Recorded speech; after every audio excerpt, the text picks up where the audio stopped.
नमस्कार। भारत आत्मनिर्भर तभी बनेगा जब देश के युवा रोजगार मांगने वाले नहीं बल्कि रोजगार देने वाले बनेंगे। इसी दिशा में उत्तर प्रदेश, जो कि भारत की तीसरी सबसे बड़ी अर्थव्यवस्था है, एक ऐसा राज्य है जहां 25 करोड़ की आबादी का 56% युवा वर्ग है।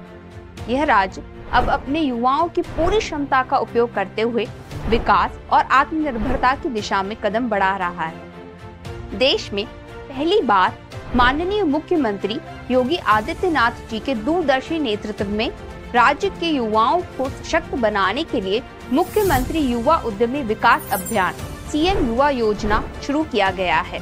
इसे आमतौर पर सीएम युवा योजना के नाम से जाना जा रहा है। इस अद्वितीय अभियान का उद्देश्य युवाओं को अपने खुद के व्यवसाय शुरू करने में मदद करना है और इस तरह हर साल 1 लाख नवीन सूक्ष्म इकाइयां स्थापित करना और अगले 10 वर्षों में 10 लाख नए आत्मरोजगार के अवसर पैदा करना है।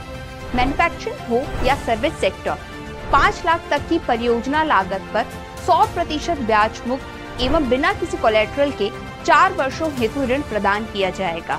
यह पहल स्वावलंबी युवा समृद्ध प्रदेश के नारे के साथ युवाओं को वित्तीय सहायता, कौशल विकास और व्यवसाय समर्थन प्रदान करती है।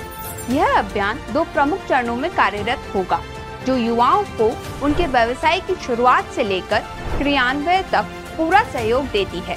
आइए अब इन चरणों को विस्तार से समझते हैं। तो चलिए इस योजना के प्रथम चरण के तहत उपलब्ध वित्तीय सहायता को समझते हैं।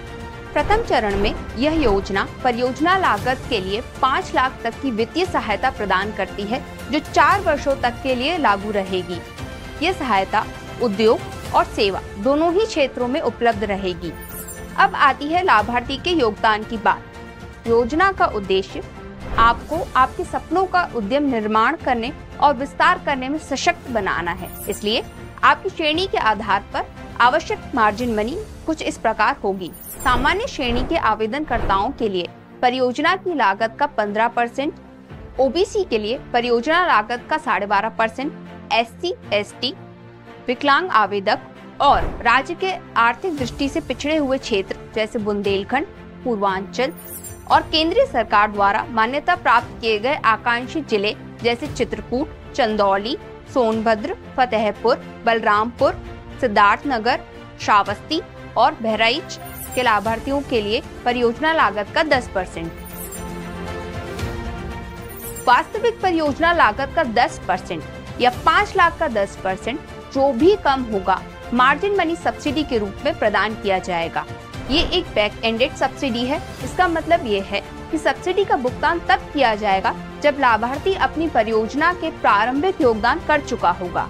मान लीजिए यदि परियोजना की लागत 6 लाख रुपए है, तो सरकार मार्जिन मनी सब्सिडी के रूप में 5 लाख का 10% या वास्तविक परियोजना लागत जो कि 6 लाख रुपए है उसका 10%, इन दोनों में से जो भी कम हो उसका भुगतान सब्सिडी के रूप में करेगी। यानी इस केस में 50,000 रुपए की सब्सिडी आपको मिलेगी। हालांकि यह सब्सिडी आपको तभी प्रदान की जाएगी जब उद्यमी अपना योगदान कर चुके होंगे, ऋण स्वीकृत हो चुका होगा और इकाई भी स्थापित हो चुकी होगी। अगर आपकी परियोजना की लागत 5 लाख से अधिक है तो क्या करना है? 5 लाख से अधिक लेकिन 10 लाख तक की लागत वाली परियोजनाओं के लिए लाभार्थी को अपने आप ही आर्थिक व्यवस्था करनी होगी। इस हिस्से पर कोई भी सब्सिडी प्राप्त नहीं होगी। मान लीजिए आपकी परियोजना की लागत 8 लाख रुपए है, तो इस योजना के तहत आपको 5 लाख तक की सहायता प्राप्त होगी, लेकिन 5 लाख से अधिक यानी 3 लाख रुपए की व्यवस्था लाभार्थी को खुद से करनी होगी। यह ऋण एक संयुक्त ऋण है। इसका मतलब इसमें दोनों तरह के लोन शामिल होंगे, टर्म लोन दीर्घकालीन निवेश के लिए और वर्किंग कैपिटल लोन आपके दैनिक व्यापार की जरूरतों के लिए। कुल परियोजना लागत का कम से कम 10% टर्म लोन के रूप में दिया जाएगा। लेकिन ध्यान रहे, भूमि और भवन की खरीद को अभियान के तहत परियोजना लागत में शामिल नहीं किया जाएगा। अब आइए स्पष्ट करते हैं यहाँ पे कि उद्योग और सेवाओं से हम क्या समझते हैं। उद्योग उस विनिर्माण क्षेत्र को संदर्भित करता है जैसा कि सूक्ष्म, लघु और मध्यम उद्यम विकास अधिनियम 2006 में परिभाषित किया गया है। वो सभी इकाइयां जो विनिर्माण में शामिल हैं, उन्हें उद्योग के रूप में वर्गीकृत किया जाएगा। सेवा क्षेत्र उन इकाइयों को संदर्भित करता है जो व्यापार या विनिर्माण में शामिल नहीं है, बल्कि किसी भी प्रकार की सेवा प्रदान करने में शामिल है। यह योजना ब्याज सब्सिडी, CGT-MSE कवर और back ended margin money subsidy का संयुक्त लाभ प्रदान करती है। आइए समझते हैं कैसे। 5 लाख तक की परियोजनाओं के ऋण पर 4 वर्षों के लिए 100% ब्याज सब्सिडी दी जाएगी। इसका मतलब कि इस अवधि के दौरान आपको कोई भी ब्याज देने की जरूरत नहीं है। यह सब्सिडी त्रैमासिक आधार पर दी जाएगी, लेकिन इस सब्सिडी को प्राप्त करने के लिए आपको नियमित रूप से भुगतान करना होगा और किसी भी विलंबित भुगतान से बचना होगा।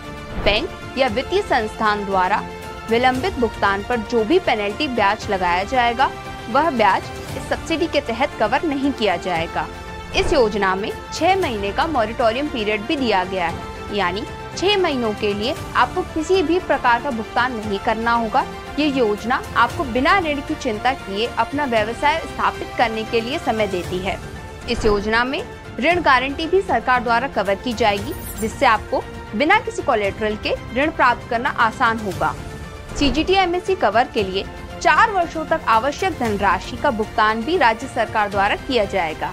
डिजिटल लेन देन को बढ़ावा देने के लिए प्रति लेन देन 1 रुपए तक का अतिरिक्त प्रोत्साहन प्रदान किया जाएगा, जो प्रति इकाई लाभार्थी के लिए 1 वर्ष में अधिकतम 2000 रुपए तक होगा।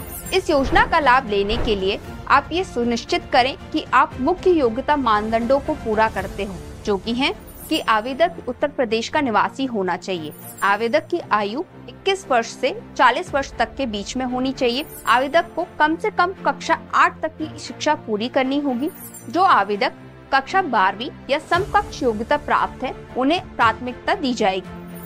आवेदक को सरकार द्वारा प्रायोजित कौशल विकास कार्यक्रम के तहत प्रशिक्षण प्राप्त होना आवश्यक है, जैसे विश्वकर्मा श्रम सम्मान योजना, एक जिला एक उत्पाद ODOP प्रशिक्षण और टूल किट योजना, SC, ST, OBC प्रशिक्षण अभियान या उत्तर प्रदेश कौशल विकास मिशन।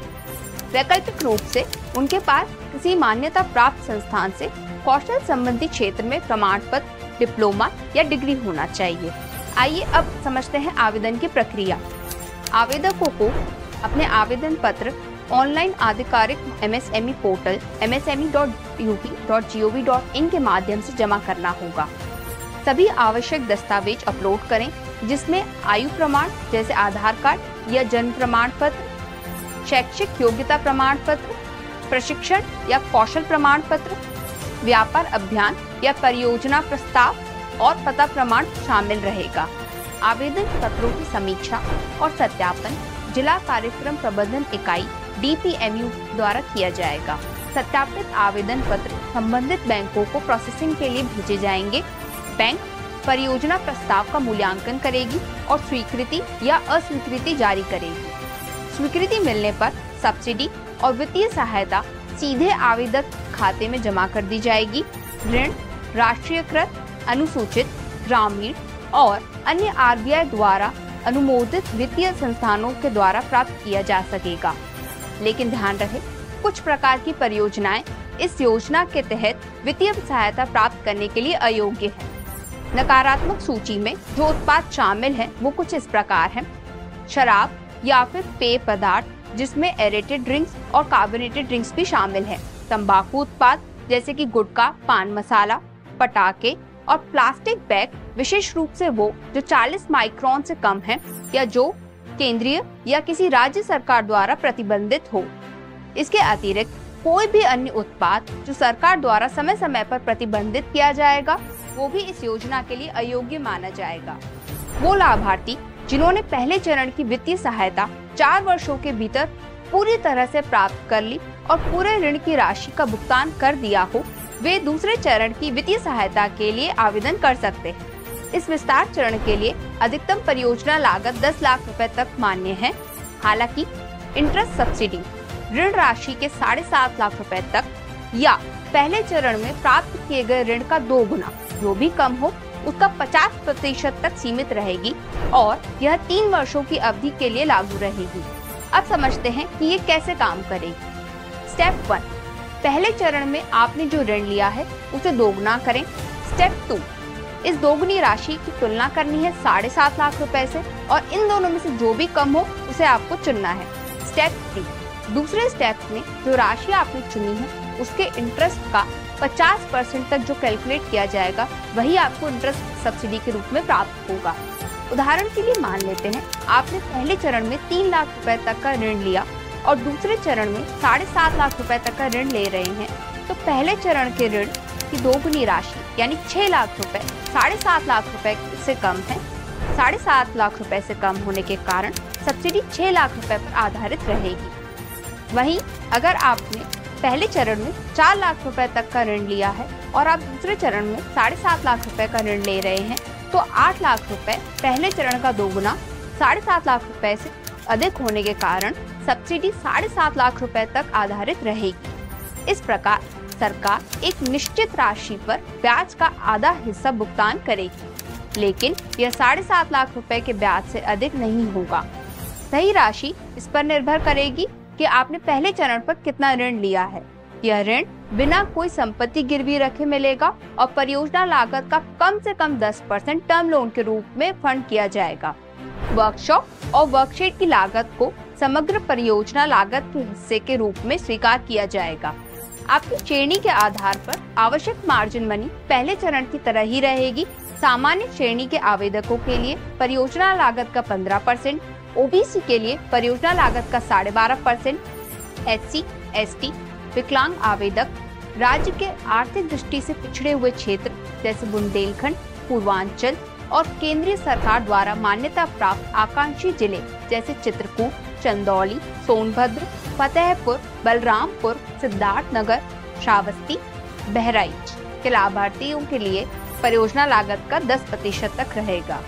परियोजनाएं जिनकी लागत 10 लाख रुपए से अधिक है लेकिन 20 लाख रुपए तक है, उन्हें भी दूसरे चरण के तहत कंसिडर किया जा सकता है। हालांकि ब्याज सब्सिडी अधिकतम 7.5 लाख रुपए की परियोजना लागत पर 3 वर्षों के लिए ब्याज का 50% तक सीमित रहेगी। बाकी की धनराशि के लिए लाभार्थी को स्वतंत्र रूप से व्यवस्था करनी होगी।